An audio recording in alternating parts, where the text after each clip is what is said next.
everyone, welcome to a brand new vlog. Yes, it's Aiza's Papa's birthday. ব্লগটা আমি আগের দিন রাত থেকে শুরু করছি। আগের দিন রাতে জাস্ট বাসায় সিম্পল একটা কেক বেক করে রাখার ট্রাই করছিলাম আইজা পাপার জন্য। তো আইজা পাপা আসলে বাইরের কেক খুব একটা পছন্দ করে না, সো জাস্ট নর্মালি একটু চকলেট মেল্ট করে একটা কেক মেক করেছি। অ্যান্ড পরের দিন দুপুরবেলা ছিল এটা, সেদিন একটু ভুনা খিচুড়ি মেক করে নিচ্ছিলাম, যেটা আইজার পাপার অনেক বেশি পছন্দ। প্লাস আম্মু এখানে অলরেডি খুব সুন্দর করে ঝাল ঝাল করে বিফ ভুনা করে ফেলেছে। সো এই ছিল আমাদের আজকে টুকটাক অ্যারেঞ্জমেন্ট আর কি, মানে আইজা পাপার যেটা পছন্দ সেটাই করেছি আজকে। বার্থডে স্পেশাল, আর এটা ছিল আইজা পাপার জন্য ছোট একটা গিফট। গেস করেন তো কি আছে এটাতে? সো এখন আইজা পাপা চলে আসলো, সো আইজা পাপাকে গিফটটা দিয়ে দিল। সো দুজন মিলে আনপ্যাকিং করছে সুন্দর করে। পাপার থেকে আসলে আইজাই বেশি এক্সাইটেড ছিল যে ভিতরে কি আছে দেখার জন্য। আইজা আবার বলছিল যে পাপা পরে দেখাও। সো পাপা আবার সুন্দর করে পরে দেখালো। সি সানগ্লাসটা ভালোই লেগেছে। So it's now time to cut the cake. আইজে আসলে বেশি এক্সাইটেড, কখন মোমটা ফু দিবে, কখন কেকটা কাটবে। আসলে কেক ছাড়া যাচ্ছে আমাদের বার্থডে কমপ্লিট। আইজা তো সুন্দর করে কাট করে নিল বার্থডে কেকটা। আপনার ফার্স্ট একটা ক্লিপ দেখিয়ে ফেলেছেন, দুইজন খুব মজা করেছে আজকে কেকটা কাটার সময়। আইজা সুন্দর করে বাবাকে একটু খাই দিল, আইজাকে একটু খাই দিল, মানে নিজে এসে খেয়ে নিয়েছে। আসলে এত বেশি এক্সাইটেড ছিল। আর আইজা বাবা আবার আমাকে একটু খাই দিলাম, যেটা বিহাইন্ড দ্য ক্যাম্প ছিলাম। তো তারপর তারা সুন্দর করে মজা করছিল, বললাম আসলে কেকটা নিয়ে কয়েকটা সুন্দর করে ক্যাপচার করে দিই। সো তাদের একটু ক্যাপচার করে দিয়েছি। আর তারপর তাদের তো এখন বাকি টাইম, মানে তারা ফ্রি টাইমে খাওয়া দাওয়ার পর সুন্দর করে বার্ড বের করে নিয়ে ঘরে চলে আসে। বার্ডগুলো যেহেতু বারান্দায় থাকে, বাট আইজা পাপা আসলে খুলে ওদেরকে ভিতরে নিয়ে আসে। এগুলো যেহেতু মোটামুটি টেম্পড বার্ড, সো খুব একটা বিরক্ত করে না, আসলে ভালো করে আমাদের সাথে খেলাধুলা করে। আর একটু বাইরে বের করাই উচিত, বার্ডদেরকে এত শাস্তি দেওয়া উচিত না। যাচ্ছে আমরা একটু ওপেন এয়ারে রাখার ট্রাই করি মাঝে মাঝে। সো আমরা এখন রাতের বেলা একটু বের হয়ে গেলাম। আইজা পাপার যেহেতু বার্থডে, একটু আউটিং না করলে কি হয় বলেন। সো আমরা রাতের বেলা বের হয়ে গিয়েছি, চলে যাচ্ছিলাম একটু চাবার নতুন যে ব্রাঞ্চ সুন্দর করে রিলোকেট করা হয়েছে সেখানে।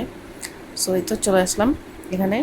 আজকে যেহেতু মোটামুটি দুপুরে হেভি খাওয়া হয়েছে, এখন আর হেভি কিছু খাওয়ার প্ল্যান ছিল না।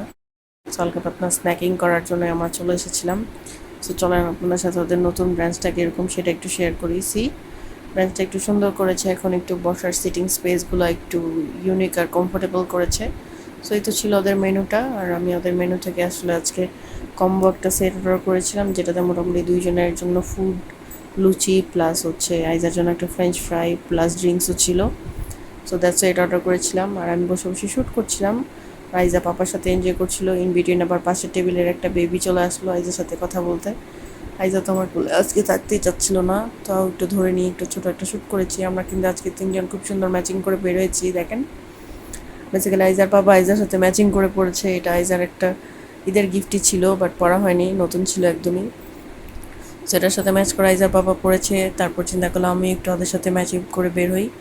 দেখেন আইজা কত সুন্দর করে টাইম স্পেন্ড করছে পাপার সাথে। আইজা আসলে বের হলেই খুব মজা পায় পাপার সাথে। আর পাশের টেবিলের বেবিটাও এসে অনেকক্ষণ আমাদের সাথে খেলাধুলা করেছে।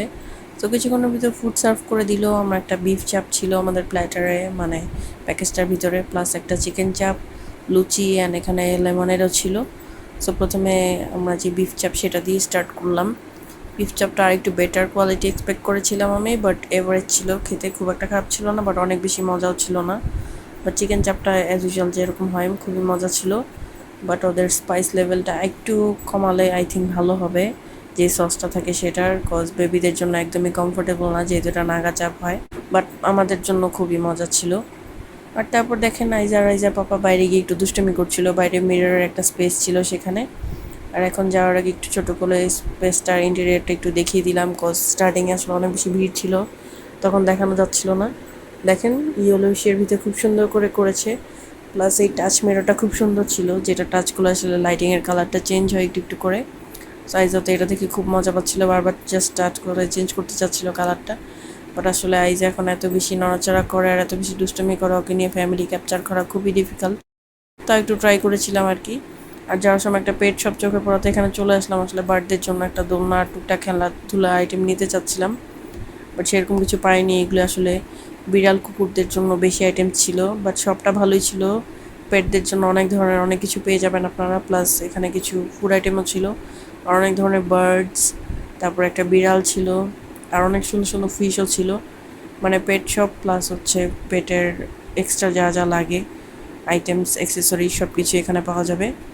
বাট আমরা আসলে আমাদের একটা পার্সেল রেখে এসেছিলাম চাবাতে, সো আবারও সেখানে চলে গিয়েছিলাম। আর এখানে বাইরে গিয়ে দেখলাম সুন্দর একটা দোলনা আছে, এখন আইজা তো এটাতে চড়তে যাচ্ছে। আমি অটোতে বসেছিলাম আর বাবা মেয়ে এখানে দেখেন আমাকে রেখে একা একা গিয়ে দোলনা তুলছে। আমি তারপর ডাক দিলাম যে চলে আসো, অনেকক্ষণ হয়েছে। তারপর এখন তারা চলে আসবে। আর আমাদের ব্লগটা কিন্তু আজকে এই পর্যন্তই ছিল। ব্লগটা ভালো লাগলে লাইক কমেন্ট দিয়ে পাশে থাকবেন। আল্লাহ হাফেজ।